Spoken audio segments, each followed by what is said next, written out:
कहानी की शुरुआत में हमें किम योंग को दिखाया जाता है जो कोरिया का मोस्ट वांटेड सीरियल किलर था। एक रात वो हर बार की तरह एक लड़की के साथ इंटीमेट होने के बाद उसे बेरहमी से मार डालता है और सारे सबूत मिटाने के बाद वहां से चला जाता है। पिछले कुछ महीनों में उसने इसी तरह कई मर्डर्स किए थे पर वो कभी पकड़ा नहीं गया था। पर इस बार एक छोटी सी गलती की वजह से वो पुलिस की नजर में आ जाता है। उसके केस पर काम कर रहे कोरियन पुलिस डिपार्टमेंट के चीफ यूहान अपने घर लौटते वक्त कुछ ऑफिसर्स को उस पर नजर रखने को कहते हैं। पर वो जैसे ही अपने घर जाने के लिए टैक्सी से नीचे उतरे वो सीरियल किलर उन पर भी हमला कर उनके गले की नस काट देता है। कुछ दूर चलते ही यूहान ने देखा कि उनके गले से बहुत सारा खून बह रहा है। पर जब तक उन्हें एहसास होता कि उन पर हमला हुआ है तब तक वो सीरियल किलर वहां से जा चुका था। आसपास उनकी मदद के लिए कोई नहीं था और ना वो मदद के लिए आवाज लगा सकते थे। यूहान ने जितनी जल्दी हो सके उतनी जल्दी अपने घर तक पहुंचने की कोशिश की पर वहां पहुंचकर उन्होंने देखा कि उनकी बेटी जीसू सो रही थी। वो अपनी बेटी तक पहुंचने की कोशिश करते हैं लेकिन कुछ दूर चलते ही वो नीचे गिर पड़े और बहुत सारा खून बहने की वजह से उनकी मौत हो गई। अगली सुबह केस के सिलसिले में एक ऑफिसर यूहान से मिलने आता है पर वो जैसे ही अंदर घुसा उसे सीढ़ियों पर खून के निशान पड़े हुए मिले और बस कुछ कदम चलते ही उसे यूहान की बेटी दिखाई दी जो अपने पापा की लाश को अपनी गोद में लेकर बैठी हुई थी। उसे पता नहीं था कि उसके पापा मर चुके हैं। वो सारी रात उनके उठने का इंतजार करती रही ताकि वो साथ में उनका बर्थडे सेलिब्रेट कर सकें। एक सीनियर पुलिस ऑफिसर की मौत से पूरा डिपार्टमेंट हरकत में आ जाता है। उन्होंने तुरंत सस्पेक्ट को अरेस्ट कर लिया और उसे सबूतों के साथ कोर्ट में पेश किया गया। किम योंग की सुनवाई के वक्त कोर्ट में उन सब लोगों का परिवार मौजूद था जिन्हें किम ने बेरहमी से मारा था। सब चाहते थे कि उसे मौत की सजा हो लेकिन किम को उसके गुनाहों के लिए सिर्फ 15 साल की सजा होती है क्योंकि उसके किए 6 मर्डर्स में से सिर्फ एक की पुष्टि हो पाई थी। फैसला सुनते ही सब जज पर चिल्लाने लगते हैं और उनसे सही इंसाफ की मांग करते हैं। यूहान का पार्टनर तो किम को मारने ही चला गया और इन सब के बीच हम जीसू को देखते हैं जो डरी सहमी अपने पापा के कातिल को खामोशी से देख रही थी। उन सबके रोते हुए चेहरे देखकर किम बहुत खुश होता है पर उसे जरा भी अंदाजा नहीं था कि ठीक 15 साल बाद उसके साथ क्या होने वाला है। यूहान के अलावा जीसू का इस दुनिया में कोई नहीं था इसलिए ऑफिसर यून उसे अपने साथ अपने घर ले जाते हैं और जीसू को अपनी बेटी की तरह पालते हैं। इसी तरह 15 साल बीत जाते हैं और हम किम को देखते हैं जो अपनी सजा काटने के बाद जेल से बाहर आ जाता है। इतने सालों में सब उसे भूल गए थे इसलिए कोई उसे मिलने नहीं आता लेकिन ऑफिसर यून अभी बाहर खड़ा उसका इंतजार कर रहा था। किम ने उससे सिगरेट मांगी पर यून कहता है कि जब से तू जेल में है तब से सिगरेट 4 गुना महंगी हो गई तो इसीलिए अपनी सिगरेट खुद खरीद। किम उससे पूछता है कि तुम्हें अब भी लगता है कि उन सबको मैंने मारा है पर यून को सिर्फ लगता नहीं था, उसे पूरा यकीन था कि बाकी 6 लोगों का खून भी उसी ने किया है। वो बोला चाहे कुछ भी हो जाए पर मैं तुझे वापस अंदर भेज कर ही रहूंगा। उसने किम को अपना कार्ड थमाया और कहा कि अगर तुझे अपने किए पर जरा भी पछतावा हो तो इस नंबर पे फोन करना, तुझे इज्जत की मौत दिलाने में मैं तेरी मदद जरूर करूंगा। इसके बाद हम जीसू को देखते हैं जो अब बड़ी हो चुकी थी। यून ने उसे अच्छी परवरिश दी और वो भी बड़े होकर अपने पापा की तरह एक पुलिस ऑफिसर बनना चाहती थी। जब जब वो अकेली होती वो छत पर बैठकर अपनी माँ को देखा करती थी जिन्होंने सालों पहले उसके डैड को डिवोर्स देकर किसी और से शादी कर ली थी। उसका नया पति उसे बहुत मारता था और ये सब जीसू अपने छत पर बैठकर देखा करती थी। उसने कई बार उस आदमी को अपनी माँ के साथ नरमी से पेश आने को कहा पर वो आदमी अक्सर शराब के नशे में धुत रहता था। उसे बिल्कुल भी पसंद नहीं था कि कोई उसके पर्सनल मैटर में टांग अड़ाए। एक बार तो जीसू ने उसे जान से मारने की धमकी तक दी पर उस आदमी ने मजाक समझकर उसकी बात को नजरअंदाज कर दिया। अगले दिन हम किम को देखते हैं जो जेल से छूटने के बाद अपने पुराने पार्टनर का नंबर ढूंढने की कोशिश कर रहा था पर इतने सालों में सब उसे भूल चुके थे। इसी बीच यून ने अपने 2 ऑफिसर्स को उसकी फाइल दी और आज रात उन्हें उस पर नजर रखने को कहा। उसके एड्रेस पर जाते वक्त जब उन्होंने उसकी फाइल पढ़ी तो डर के मारे उनके पसीने छूटने लगे क्योंकि उसमें किम के बारे में काफी घिनौनी बातें लिखी हुई थी। उन्हें लगा कि चीफ ने उन्हें कहां फंसा दिया पर वो उनके ऑर्डर्स को मना भी नहीं कर सकते थे। उधर हम किम को देखते हैं जिसने एक लड़की को आज रात अपने साथ वक्त गुजारने के लिए पैसे दिए थे। उसके साथ इंटीमेट होते वक्त उसके मन में कई बार उसे मारने के ख्याल आते हैं पर अपनी जिंदगी के 15 साल जेल में काटने के बाद वो काफी बदल चुका था। वो फिर से किसी को मार कर दोबारा जेल की सलाखों के पीछे नहीं सड़ना चाहता था इसलिए काम होने के बाद वो उसे जाने देता है। फिर भी किम उसके साथ काफी बदतमीजी से पेश आया था इसलिए वो लड़की उसके कमरे से गुस्से में बाहर निकलती है।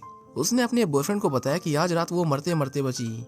जल्दी वहाँ वो दोनों पुलिस ऑफिसर्स भी पहुंच जाते हैं पर यहीं हम जीसू को भी देखते हैं जो छुपकर किम पर नजर रख रही थी। उस लड़की का बॉयफ्रेंड हल्का होने के लिए बाहर जाता है पर जब वो सुसु कर रहा था तभी वहाँ एक आदमी आया और उसके बगल में ही सुसु करने लगा। वो जानबूझकर उसके जूतों पर पेशाब कर देता है जो देख उस लड़के को बहुत गुस्सा आया। वो उसे मारने ही वाला था कि तभी उस आदमी ने एक धारदार ब्लेड से उसकी नस काट दी। इसके बाद वो आदमी उस लड़की को भी बेरहमी से मार डालता है और उन दोनों की लाश को कार में रखकर वहां से चला जाता है। अगली सुबह पुलिस को क्राइम साइट पर उन दोनों की लाश मिलती है और उनका सबसे पहला शक किम पर जाता है, क्योंकि वो अभी अभी जेल से छूटा था। लेकिन ऑफिसर्स उसे बताते हैं कि उन्होंने पूरी रात उस पर नजर रखी, पर वो अपने कमरे से बाहर निकला ही नहीं और न ही हमें उसकी कोई सीसीटीवी फुटेज मिली। इसके बाद किम को पूछताछ के लिए पुलिस स्टेशन में लाया जाता है। यून ने उससे पूछा कि तुमने उन लोगों को क्यों मारा, जिस पर किम उसे कहता है कि तुमने गलत आदमी को पकड़ा है। मैं पूरी रात टीवी देख रहा था, तुम चाहो तो मैं इस पर पूरी रिपोर्ट लिख सकता हूँ कि मैंने पिछली रात टीवी पर क्या क्या देखा। और सबसे इम्पोर्टेंट, इन मर्डर से मैं भी उतना ही हैरान हूँ जितने कि तुम। जरूर कोई मुझे फंसाने की कोशिश कर रहा है। किम उस खबरी के बारे में जानना चाहता था जिसने 15 साल पहले पुलिस को उसके खिलाफ सबूत दिए थे, पर यून बोला कि तुम उसके बारे में जानना चाहते हो ताकि हमारे जाने के बाद उसे मार सको, पर ऐसा कभी नहीं होगा। यून गुस्से में उसे एक जोर की लात मारता है, क्योंकि उसे पूरा यकीन था कि ये खून उसी ने किए हैं, बस वो ये बात साबित नहीं कर पा रहा था। पुलिस स्टेशन से निकलते वक्त किम गलती से जीसू से टकरा जाता है। पहले तो उसने उस पर गुस्सा किया, लेकिन बाद में उसकी मदद करता है और उसके आईडी कार्ड पर एक नजर डालकर वहां से चला जाता है। उसके जाने के बाद जीसू बाथरूम में आई और अपने हाथों को ब्लीच से धोने लगी, क्योंकि उसे घिन आती थी। बाहर से देखने पर ऐसा लगता था कि जीसू बस एक आम लड़की है, लेकिन असल में वो पिछले 15 सालों से सबूत इकट्ठा कर रही थी। एक रात वो अपना मन हल्का करने के लिए छत पर आकर बैठ जाती है, पर तभी उसने देखा कि वो आदमी उसकी मॉम को फिर से पीट रहा था। इस बार तो उसने हैवानियत की सारी हदें पार कर दी थी। जो देख जीसू का खून खौल उठता है। वो उस आदमी के पास आई और जब वो सीढ़ियों से चढ़कर ऊपर जा रहा था तो जीसू ने उसे जोर का मुक्का मारकर नीचे गिरा दिया। वो इतनी गुस्से में थी कि वो बस यही नहीं रुकती। उसका मानना था कि अगर एक सीरियल किलर बेगुनाह लोगों को मारकर खुलेआम घूम सकता है तो वो एक जैसे दरिंदों को क्यों नहीं मार सकती। जिसके बाद वो एक पत्थर से उसका सर फोड़कर उसे मार डालती है। अगले दिन जब किम मॉर्निंग वॉक के लिए निकलता है तो उसने यून को कार में सोते हुए देखा। पूरी रात उस पर नजर रखते हुए उनकी आंख लग गई थी। वो उन्हें ताना मारते हुए बोला, ऐसे पकड़ोगे क्रिमिनल्स को, और फिर अपनी जॉगिंग के लिए निकल गया। रास्ते में उसे कुछ लोग दिखाई दिए जो किसी चीज को घेरे खड़े हुए थे। किम को वहाँ उस आदमी की लाश मिलती है जिसे कल रात जीसू ने अपने हाथों से मारा था। उसे समझ नहीं आता कि आखिर ये सब कौन कर रहा है, पर तभी उसकी नजर कुछ दूर खड़े शख्स पर पड़ती है जो बड़े गौर से उसे देख रहा था। किम बिना देर किए उसका पीछा करता है, पर वो भागकर जंगलों में चला गया। उसे काफी दूर तक दौड़ाने के बाद वो अचानक कहीं गायब हो गई और हम देखते हैं कि ये तो जीसू थी, जो आज उसके हाथों पकड़े जाने से बाल बाल बची। जब जीसू की मॉम को पता चला कि उनके हस्बैंड को किसी ने बेरहमी से मार डाला है तो बजाय कि खुश होने की वो अंदर से टूट जाती हैं, क्योंकि वो चाहे जितना भी बुरा हो पर वो इतनी दर्दनाक मौत डिजर्व नहीं करता था। उधर यून अपने सीनियर से किम को अरेस्ट करने को कहता है, क्योंकि उसके जेल से बाहर आने के बाद ये सारे मर्डर्स हुए थे। पर उसका सीनियर उसे बताता है कि किम को किसी भी क्राइम साइट पर नहीं दिखा गया और ना ही हमारे पास उसके खिलाफ कोई ठोस सबूत है। हम सिर्फ उस पर नजर रख सकते हैं और कुछ नहीं। उधर हम उस दूसरे किलर को देखते हैं जो अपने अगले शिकार की प्लानिंग कर रहा था। मिन सू शहर में एक मीट शॉप चलाता था और एक शरीफ आदमी की जिंदगी जीने का दिखावा करता था ताकि किसी को उस पर शक ना हो। पर वो किम के पीछे क्यों पड़ा हुआ है इसके बारे में हमें कुछ नहीं बताया जाता। एक रात वो पुलिस की नजरों से बचते हुए किम के अपार्टमेंट में आता है और उधर खतरे से अनजान किम आराम से फोन चला रहा था। मिन सू ने अंदर आकर लाइट्स ऑन की और पाया कि किम आराम से सो रहा है। वो उसे चाकू से स्टैब करने ही वाला था कि तभी उसने देखा कि वहाँ कोई नहीं है। इसके बाद वो आगे बढ़ा और उसने पूरे घर की तलाशी ली, पर उसने जैसे ही बाथरूम का दरवाजा खोलना चाहा उसने पाया कि दरवाजा अंदर से लॉक था। वो समझ गया कि किम अंदर ही है और उसका शक एकदम सही था, क्योंकि उसने जैसे ही बाथरूम की लाइट्स ऑन की हम किम को देखते हैं जो हाथ में धारदार चाकू लिए उसके अंदर आने का इंतजार कर रहा था। मिन सू ने जैसे ही डोर नॉब पर हाथ रखा किम एकदम सटीक निशाना लगाते हुए उसके हाथ में चाकू घुसा देता है। वो उस चाकू को अंदर धंसाते ही जा रहा था, पर मिन सू पलक तक नहीं झपकाता। किम उसकी हर चाल समझता था। वो अंदाजा लगाता है कि वो कहाँ हो सकता है और उसका अंदाजा इतना सटीक था कि मिन्सू ने पीछे हटना ही सही समझा। पर तभी उसे ऑफिसर यून की आवाज सुनाई दी जो किम पर नजर रखने आया था। उसने जैसे ही दरवाजा खोला मिन्सू गेट के पीछे छुप जाता है। किम काफी देर से अपने कमरे से बाहर नहीं आया था, इसलिए वो देखने आया था कि कहीं वो भाग तो नहीं गया। पर तभी उसकी नजर बाथरूम में पड़े चाकू पर पड़ी और वो समझ गया कि यहाँ कुछ तो गड़बड़ है। उसने तुरंत अपनी बंदूक निकाली, पर तब तक मिन्सू वहाँ से गायब हो चुका था। अगले दिन जीसू हर रोज की तरह अपनी मॉम को देखने के लिए छत पर आती है, पर काफी देर तक इंतजार करने के बाद भी उसे उसकी मॉम दिखाई नहीं दी। जिसके बाद उसने खुद उनके घर जाने की सोची। उसे लगा कि उस आदमी के मरने के बाद वो काफी खुश होंगी, पर वो जैसे ही दरवाजा खोलकर अंदर गई उसने अपनी मॉम को मरा हुआ पाया। उन्होंने फिनाइल पीकर सुसाइड कर लिया था और उनकी बॉडी पिछले कई दिनों से यहीं पड़ी हुई थी। जीसू उसके बगल में बैठकर रोने लगती है और उसे एहसास होता है कि उनके पति को मारकर उसने कितनी बड़ी गलती की। वहीं हम किम को देखते हैं जो चुपचाप बैठा रेस्टोरेंट में खाना खा रहा था। उसे इतनी आराम की जिंदगी जीता देख यून का खून खौल उठता है और वो गुस्से में उसके खाने में ढेर सारी मिर्ची डाल देता है। हालांकि बावजूद इसके किम नूडल्स खाता रहा। यहाँ हमें पता चलता है कि यून हर साल उसे जेल में मिलने जाता था ताकि वो किसी भी तरह उससे अपने चीफ की मौत का बदला ले सके। किम कहता है कि मुझे दोबारा जेल में डालकर तुम्हारा पछतावा कम नहीं होगा। अपने चीफ की मौत के जिम्मेदार तुम खुद हो और तुम्हें इसके लिए उसके परिवार से माफी मांगनी चाहिए। पता चलता है कि जिस रात जीसू के डैड की मौत हुई उस रात ड्यूटी पर यून को होना चाहिए था, पर उसने अपना काम ठीक से नहीं किया, जिस वजह से चीफ को वहां जाना पड़ा, जिसकी कीमत आखिर में उन्हें अपनी जान देकर चुकानी पड़ी। यून ने जब देखा कि किम को अपने किए पर जरा भी पछतावा नहीं है तो वो गुस्से में उसे पीटने लगता है। अगर एक ऑफिसर उसे नहीं रोकता तो वो किम को मार ही डालता। किम कहता है कि अब क्योंकि तुम्हारी वजह से मुझे बिल नहीं भरना पड़ेगा तो मैं तुम्हें बदले में एक हिंट देना चाहता हूँ। यहाँ वो कन्फेस करता है कि पुलिस को जितनी लाशें बरामद हुई उसने उससे कहीं ज्यादा लोगों को मारा है, पर उसे उनकी लाशें कभी नहीं मिलेंगी और ना वो ये कभी साबित कर पाएंगे कि उसने ही उन्हें मारा है। यून तो अभी इसी वक्त उसे गोली मारना चाहता था, पर ऑफिसर उसे होश में काम लेने को कहता है। उधर जीसू सारी कड़ियों को जोड़कर पता करने की कोशिश करती है कि किम ने उन लोगों को कैसे मारा होगा, पर जल्द ही उसे एहसास होता है कि वो इसमें अकेला नहीं है। जितने भी लोग मारे गए उन्हें दो तरीकों से मारा गया था। पहले तरीके में किलर्स ने विक्टिम्स के गले काटे थे और दूसरे वाले में किलर ने उन्हें स्टैब करके उनके टुकड़े कर दिए थे, और दोनों काम एक ही आदमी के नहीं हो सकते थे। इसका मतलब यहाँ दो किलर्स हैं। इसी बीच हम किम को देखते हैं जो अपने सर में टाँके लगा रहा था। सिर्फ वो ही जानता था कि दूसरा किलर कौन है, पर वो उसे अपने तरीके से सबक सिखाना चाहता था। अगले दिन एक आदमी ऑफिसर यून को किम के फोन रिकॉर्ड्स की लिस्ट देता है। यून को पता चला कि इन 15 सालों में किम ने जेल में सिर्फ एक आदमी से बात की थी, और सिर्फ एक बार नहीं बल्कि कई बार। यून ने जब उस सामने की इन्फॉर्मेशन निकलवाई तो उसे पता चला कि किम जिस आदमी से बात करता था वो उसके बचपन का दोस्त था और दोनों एक ही अनाथालय में पले बड़े थे। पर सबसे चौंकाने वाली बात ये थी कि 15 साल पहले जिस आदमी ने किम के खिलाफ गवाही दी थी वो कोई और नहीं बल्कि उसके बचपन का दोस्त ही था। पर पुलिस ने कभी किम को उनके इन्फॉर्मेंट की असली पहचान रिवील नहीं की।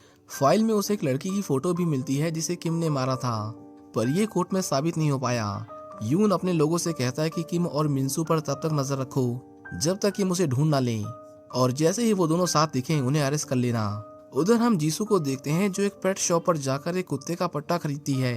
इसके बाद वो एक कबाड़ी वाले के पास गई और वहां से ढेर सारी कांच की बोतलें खरीदी जिनका इस्तेमाल वो अपने अगले प्लान को अंजाम देने में करने वाली थी। किम जो पिछले कई दिनों से मिंसू को फोन कर रहा था, एक दिन मिंसू उसका फोन उठा ही लेता है। किम जब उसकी बताई हुई लोकेशन पर आया तो उसने देखा कि मिंसू आराम की जिंदगी जी रहा था। वो कहता है कि तुमने ऐसा क्यों किया? अगर तुम कहते तो मैं तुम्हें उसे दे देता, मुझे फंसाने की क्या जरूरत थी? पता चलता है कि किम की गर्लफ्रेंड और मिंसू के बीच अफेयर चल रहा था और अब वो और किम के साथ नहीं रह सकती थी, इसलिए दोनों ने मिलकर किम को फंसाने की सोची। किम तो पकड़ा गया, लेकिन उसने जाने से पहले अपनी गर्लफ्रेंड को भी जान से मार दिया, जिससे किसी के हाथ कुछ नहीं लगा। मिंसू उससे बदला लेना चाहता था, इसलिए उसके जेल से बाहर आते उसने मर्डर्स का सिलसिला फिर से शुरू कर दिया ताकि सारा शक उस पर जाए और पुलिस उसे फिर से जेल में डाल दे।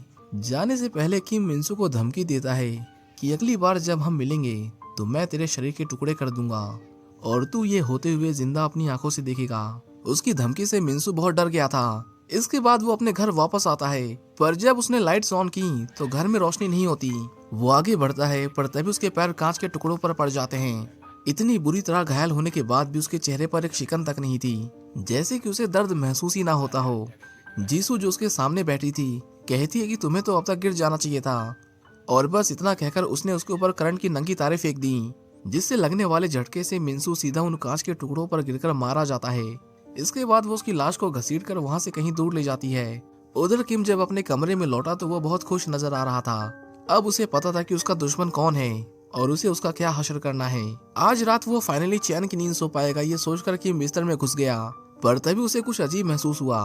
उसने जब चादर हटाई तो उसे पॉलिथीन में मिन की लाश लिपटी मिली, जिसे जीसू ने मारकर उसके कमरे में छोड़ दिया था।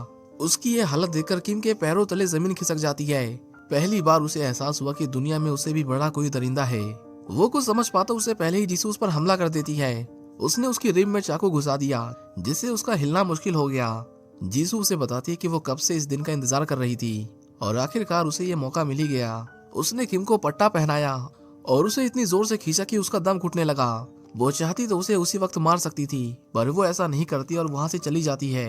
किम को जब होश आया तो वो खुद को मिंसू की लाश के बगल में पड़ा हुआ पाता है। पुलिस सायरन की आवाज सुनकर वो एकदम से चौकन्ना हो गया। वो जल्दी से छुप जाता है, क्योंकि अगर वो पकड़ा जाता तो इन सारे मर्डर्स का शक उस पर चला जाता। यून अपनी टास्क फोर्स के साथ अंदर आता है।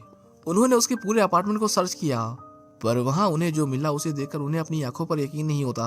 पुलिस को न सिर्फ मिंसू की लाश मिली, बल्कि वहाँ 2 और लोगों की लाशें पड़ी हुई थी जिन्हें किम ने मारा था। इसका मतलब वो अभी एक सीरियल किलर है। उधर यून देखता है कि किम के बेड के नीचे भी एक लाश पड़ी हुई थी, जिसके बाद वो तुरंत हरकत में आ जाता है और पूछता है कि जिन लोगों को हॉस्पिटल ले जाया जा रहा है वो कौन है। पर तब तक बहुत देर हो चुकी थी। किम घायल होने का नाटक कर वहाँ से फरार हो चुका था। वो गार्ड को मारकर बेहोश कर देता है और देखता है कि जिस लड़की को कल रात उसने पकड़ा था उसकी सांसें अभी भी चल रही थीं। वो लड़की किम से अपनी जान की भीख मांगती है, पर किम उस पर जरा भी रहम नहीं दिखाता और उसे मार डालता है। जब कमिश्नर को पता चला कि उनके शहर में एक सीरियल किलर खुलेआम घूम रहा है तो वो सारे पुलिस वालों को बहुत डांटता है। उन्होंने उसके सर पर एक बड़ा इनाम रखा और उसके पोस्टर शहर भर में लगवा दिए।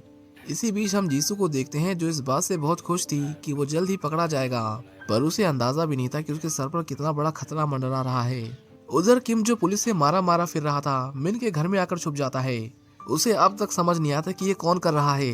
धीरे धीरे उसका छुपना मुश्किल होता जा रहा था, क्योंकि पुलिस ने उसके पोस्टर पूरे शहर में लगवा दिए थे। कुछ भी करके वो खुद को बेगुनाह साबित करना चाहता था। मदद का कोई और रास्ता न पाकर आखिर में वो एक न्यूज़पेपर कंपनी को कॉल करता है, क्योंकि अब मीडिया ही उसकी मदद कर सकती थी। अगले दिन जब जीसू अपना ऑडिशन देने जा रही थी, तभी उसकी नजर न्यूज़पेपर में छपे एक आर्टिकल पर पड़ती है, जिसे पढ़कर उसे पता चला कि किम फरार है और वो सबके सामने अपनी बात कहना चाहता है। उसके इस मूव से जीसू के सारे प्लान पर पानी फिर गया था। वो उसे हर हाल में सलाखों के पीछे देखना चाहती थी, जिसके लिए वो किसी भी हद तक जा सकती थी। उधर पुलिस पर भी मीडिया की ओर से दबाव आने लगा। उन्हें डर था कि कहीं पिछली बार की तरह इस बार भी वो खुद को बेगुनाह साबित करने में कामयाब ना हो जाए, क्योंकि अभी उनके पास उसके खिलाफ कोई ठोस सबूत नहीं थे, सिवाय इसके कि वो क्राइम साइट से भाग गया था। यून को इतना परेशान देख जीसू उनके पास आती है। यून को बिल्कुल भी अंदाजा नहीं था कि उसकी बेटी ही ये सब कर रही है।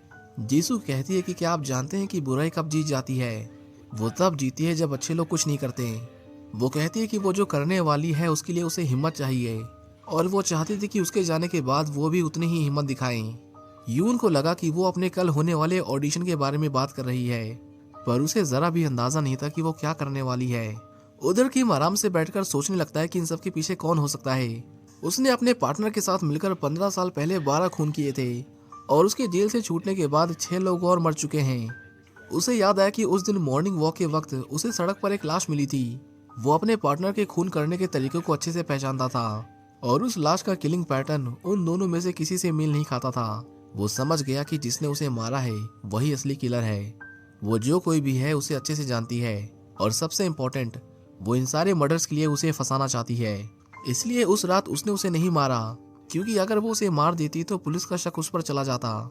इतना तो वो जानता था कि उस लड़की की उम्र 20 साल के आसपास है, पर उसके बारे में और पता करने के लिए वो साइबर कैफे में जाता है। एक आदमी देखता है कि वो स्टूडेंट्स के बीच में बैठकर सिगरेट पी रहा था। उसने उसे ऐसा करने से मना किया, पर किम उसकी बात मानने के बजाय उल्टा उसे धमकाता है, जिसके बाद वो आदमी चुपचाप वहाँ से चला गया। किम एक न्यूज़पेपर आर्टिकल पढ़ता है, जिससे उसे पता चलता है कि उस दिन जो आदमी मरा उसकी पत्नी की ये दूसरी शादी थी, और उसका पहला पति कोई और नहीं बल्कि ऑफिसर यूहान था, जिसे उसने 15 साल पहले मारा था। इसके बाद उसने पुराने न्यूज आर्टिकल्स निकाले और उसे पता चला कि उसकी एक बेटी भी थी। न्यूज में उसकी सारी डिटेल्स मेंशन थी कि कैसे उसकी बेटी अपने पापा की लाश के साथ पूरी रात वहीं रही। किम समझ जाता है कि ये वही लड़की है, उसी ने उस रात उस पर हमला किया था। उसे यकीन ही नहीं होता कि बदले के लिए कोई इस हद तक जा सकता है। उधर वो आदमी जिसे किम ने धमका कर भगा दिया था, नोटिस करता है कि उसे उसने कहीं तो देखा है।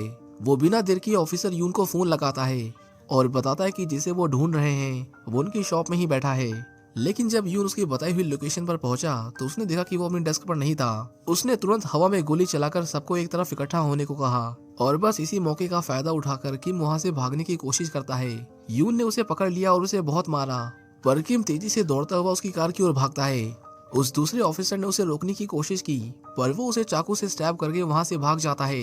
किम उसे हर हाल में जिंदा रखना चाहता था, क्योंकि अगर वो मर जाता तो बाकी मर्डर्स के लिए उसे सजा हो या ना हो, लेकिन एक पुलिस वाले के खून के लिए उसे सजा जरूर होती। उधर पुलिस ने हर चेक पॉइंट की सिक्योरिटी स्ट्रिक्ट कर दी, ताकि वो कहीं से भी बचकर जाने ना पाए। पर किम का तो वहां से भागने का इरादा था ही नहीं। वो उस ऑफिसर को लेकर पुलिस स्टेशन आता है, जहां जीसू उसे देख लेती है। वो चाहती तो उसे पकड़वा सकती थी, पर उसका प्लान कुछ और ही था।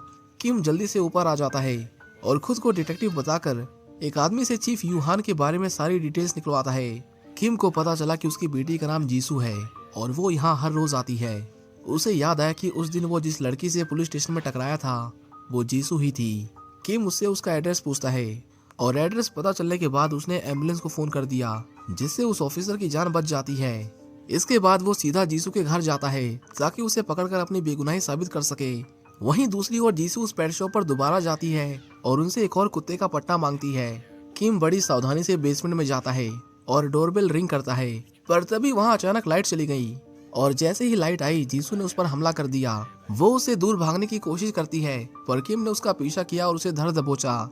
इस बार जीसू उसके पैरों पर वार करती है, जिससे उसकी रफ्तार धीमी हो गई, पर इसके बावजूद किम उसका पीछा करता है और उसे पकड़कर पानी में डुबोने लगता है। वो कहता है इसे मुश्किल मत बनाओ वरना तुम्हारे लिए ठीक नहीं होगा, पर जीसू एक पत्थर से उसका सर फोड़कर एक बार फिर उसके चंगुल से बच निकलती है। उधर जब पुलिस को पता चला कि किम जीसू के एड्रेस पर गया है तो वो सब उसके पास जाने लगते हैं और इसी बीच जीसू ने भी अपने अंकल के पास मदद के लिए फोन मिला दिया, जिससे वो समझ जाते हैं कि उसकी जान खतरे में है। जीसू किम से बचते हुए एक छोटे से पार्क में आती है, पर अब वो नहीं भाग रही थी, उल्टा वो तो आराम से झूला झूलने लगती है, जो देख किम हैरान रह जाता है। वो सोच में पड़ जाता है कि अगर उसे यही करना था तो वो भागी क्यों। वो बोला ये तुम क्या कर रही हो, जल्दी से नीचे आओ। पर जीसू उसे अपना स्कार्फ देते हुए कहती है कि इसे मेरे अंकल को दे देना, पर किम उसे अपने पैरों तले कुचल देता है। वो बोले कि हम दोनों ने ही बुरे काम किए हैं, अब समय आ चुका है कि हमें हमारे किए की सजा मिले। देखो तुम्हारी वजह से मैं क्या बन गई हूँ, सब तुम्हारी गलती है। उससे बात करते वक्त वो अपने गले में एक चैन फंसा देती है। इसी बीच पुलिस भी उसे ढूंढते हुए वहां पहुंच गई।